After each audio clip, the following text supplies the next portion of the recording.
দিনটা হচ্ছে গিয়ে অক্ষয় তৃতীয়ার দিন। আর এই দিন প্রভুরা বলে থাকেন যে যা কিছুই কাজ করা হোক না কেন সেটা অক্ষয় হিসেবে রয়েছে, সেটা ভালো কাজ হোক বা খারাপ কাজ। তো এই দিনটাকে তো কোনোভাবেই মিস করা যায় না।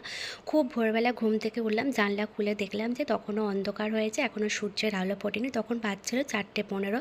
ওই জন্য ঠিক করলাম যে ঘরের কাজ টাজগুলো একটু সেরে নিই, ঝাঁটফাট দিয়ে ঘরটা মুছে নিই। তারপর বসলাম মায়াপুর ইস্কনের মঙ্গল আরতি দর্শন করতে।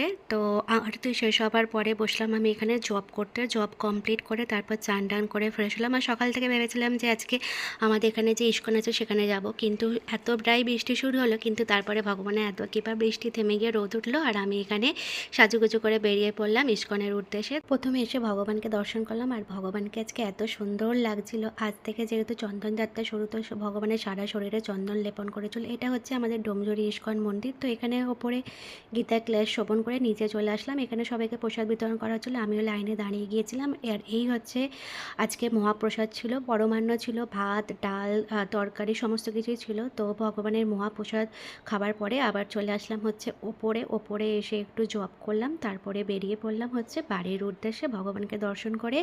আজকের দিনটা খুব ভালো লাগলো। আজকে অক্ষয় তৃতীয়ার দিন, আমরা এত সুন্দরভাবে